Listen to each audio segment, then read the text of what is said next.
crew, we are back here at NADA at the Auto Media Marketplace booth together with iHeart Media Automotive. I've got the man himself, Jay Koo, the founder and CEO of Hey Greenlight. I can't wait to get into this with you. Thanks so much for joining me on the DPB. No, well, thank you for having me. This is a moment for me to be here with you, man. This is great. I thought he was going to start singing "This Is the Moment," but we don't want to copy. You see how I stopped myself? We don't want a copyright strike, okay? Facebook. Also, if I start singing, you instantaneously have nobody listening to this, and so some protest to the FCC or something maybe. I want to just dive right in because first and foremost, we've taken some trips around the NADA sun.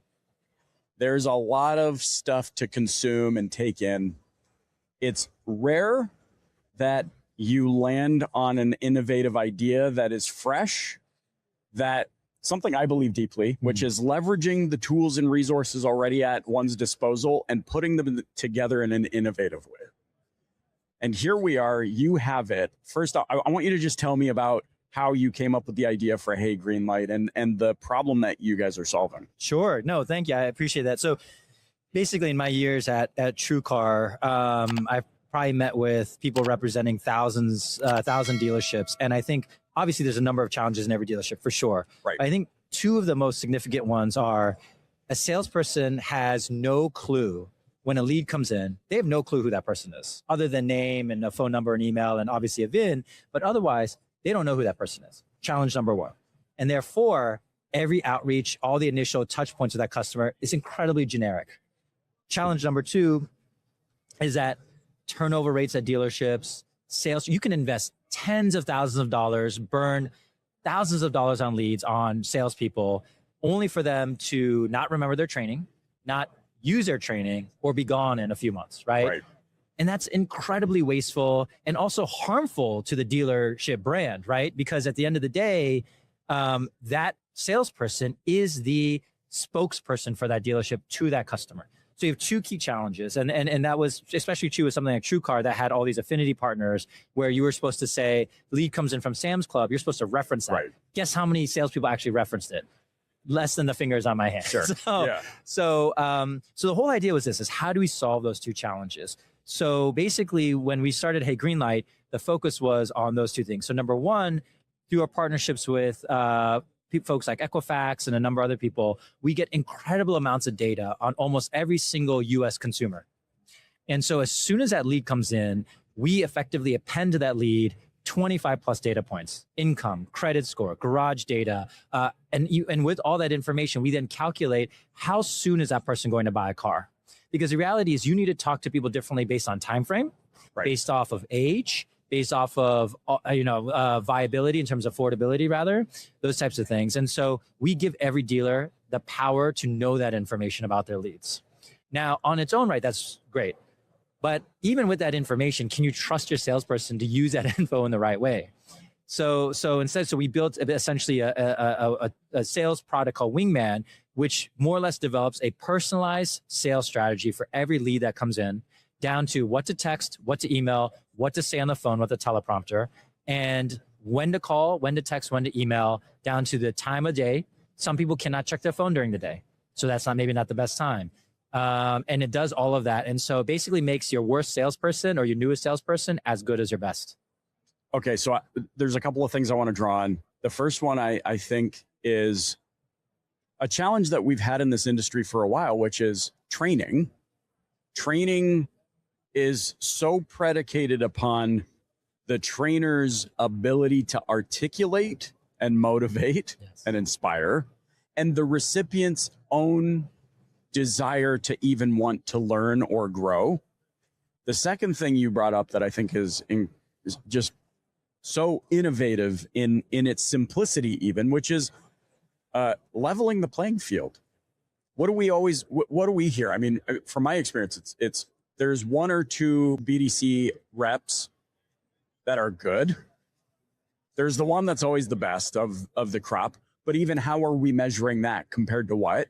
And then there are the rest of them at varying degrees of efficiency. What I'm hearing you say, tell me if this tracks. What I'm hearing you say is, but that's a thing of the past. Like now everybody, your newest green pea in the BDC, That's right.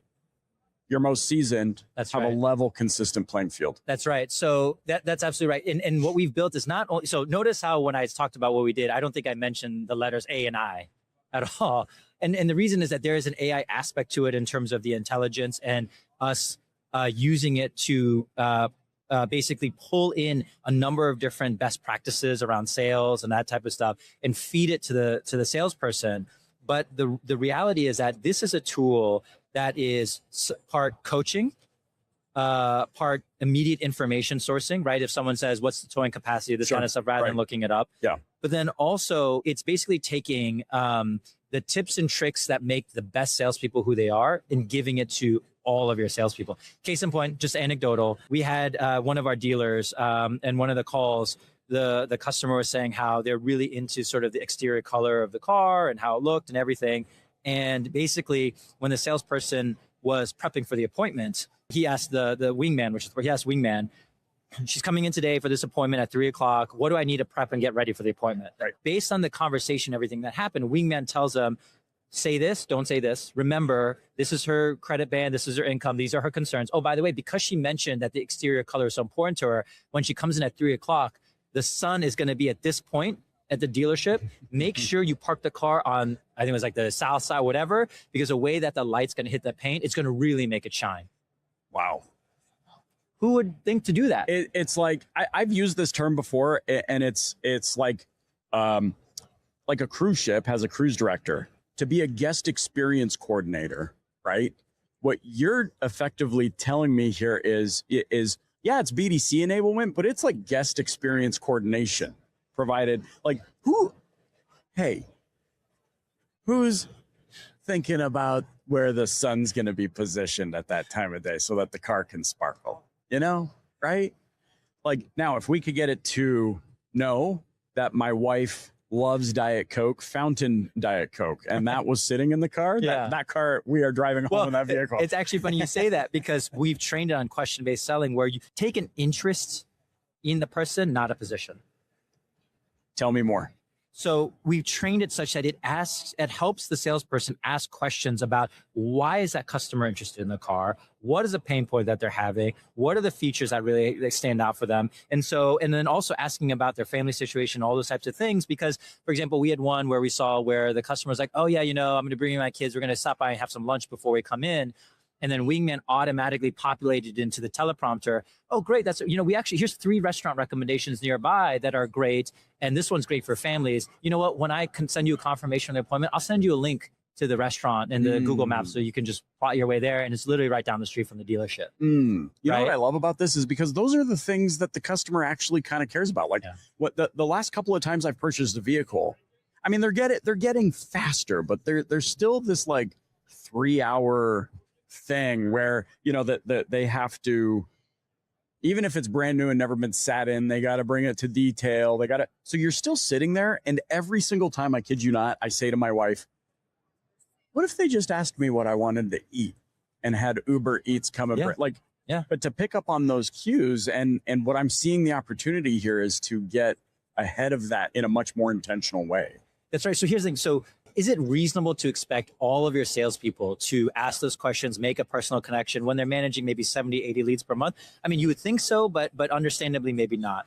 And so we even had some where people mentioned like, oh, the sound system is really important. And then the teleprompter tells all this person to ask, well, oh, what kind of music do you listen to? What's your favorite artist? They mention it. And guess what? When that person is prepping for that appointment, they ask Wingman, what do I need to do? And it says, oh, by the way, you should have this music queued up, ready to play in the sound system because that's his favorite artist or something, right? We even had some of our dealer clients that have a large Spanish-speaking customer base. And so Wingman told the salesperson, hey, when you take a video of the car, which by the way, provides a script and instructions for what to video, after you take the video, make sure you should send it over to them on WhatsApp because it tends to be that Spanish-speaking customers use WhatsApp more than iMessage or these other things. So you're going to get more engagement and a higher likelihood they're going to actually watch the video if you send it over WhatsApp. Right. I'm something that I've been really conscious of is in a world of AI, GPT in particular, yes, I'm calling you out, really does a good job at reaffirming my bias on so many things. And so I'm trying to be conscious of what I'm about to ask because I don't want it to seem like I'm just wanting to reaffirm a bias here. However, you did briefly touch on AI, but the throughput here that I'm hearing is scale the human. And I feel like there's two camps. There's camp A, which is, like I can never remember the guy's name, but the CEO of Salesforce, who 8 months ago was saying, "Hey, I was already gonna, Mark, we're going to replace 50% of our workforce with AI."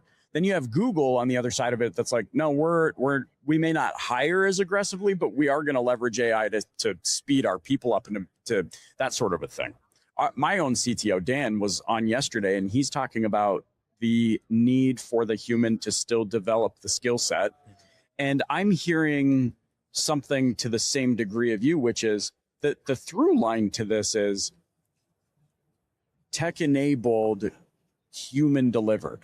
That's right. Is kind of how I'm hearing it. But you see, I'm even conscious to make sure I'm not reaffirming a bias of just the people in Camp B who are like, no, people, we do. Right, you know what I'm saying? Right. Yeah. So what's your view on that? Yeah. So look, I think there's a, like with everything, there's a time and a place for every tool. Yeah. And I think like with everything, when something's new, everybody believes that tool, it'll be a fix all and will kind of permeate into everything. I think, look, here's the reality. Here's my take on it. And for any dealer that's thinking about where and how they utilize AI, is most of the players out there today are creating like AI from a standpoint of data analysis and quickly pulling things and insights, 100% great. And there's a lot of people who do that. I think from an agentic AI standpoint, there's a lot of people developing some great technologies, but I think a lot of them, I think it's going to become a commodity where like SEO or these other things at some point soon, every dealer will have some amount of AI to answer phone calls, answer questions. Great. If you just have a very straight Q&A type, I need to know, does it do this? Where do I put that? How do, AI can answer it fine. Sure.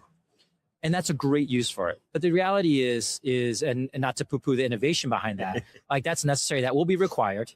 Dealers will have that, and AI can book appointments. But the question is, okay, but what else from there? And ultimately, can it help you sell? Can it help you empathize? Can it help you connect? And we feel like we're one of the few that's actually focusing on that first, because I do think agentic AI that can answer questions and book appointments, like that will be commonplace. And there's any number of folks that can do that. And we have an AI that can do that too. And that's table stakes, man. That's table stakes, just like every dealer needs to do SEO. Every dealer will need to have some kind of AI agent that can answer questions and book appointments. Fine. But it being utilized for sales is where we have to get more creative. Yeah. I just feel like, as long as human beings are going to continue to be born on this planet, we're going to need them, and we're going to need them. I'm talking like an AI now. I'm talking like Skynet, them. We're going to need people. We're going to desire people. The work may change, and I see what you're doing with Wingman as changing, contributing to change in a positive way, but in a way that still allows the human to do what they're good at, which is to feel and to discern and to empathize and to trust. That's right. And like I said, if you're talking to, a 23-year-old getting her first car, maybe not great credit, and just trying to figure that out, like you want to talk to a person. As long as, look, the reality is buying a house is harder these days. So for some people, buying a car will be your most expensive purchase. Right. Like you want to feel good about that. You want to feel consulted. You want to feel empathized. You want to feel helped. And, as much as the common kind of cliche of like, oh, people don't enjoy going to dealerships and dealing with salespeople, is that it's still not to the point where they're like, you know what, like, I don't want to talk to a person when I do this, right? It's still there. And so that's why for us, it's this tool is Wingman on, variable, on fixed, on acquisitions. It's just having a person be able to sense, understand, but have something there that can give them the guidance and the tools, what questions to ask, what information to give, but also to help connect, right? And, people need help connecting. I mean, it's ironic that you would have AI or technology help you connect, but it really can. It can't replace, but it can certainly assist. I think about it. I'll never forget the experience I had sitting at my grandparents' kitchen table when my father pulled out a briefcase, opens it up, and pulls out the first cell phone, the big. Sure. Like, yeah. And my grandfather, who was a radio operator in World War II, so I had to carry this massive backpack and all this.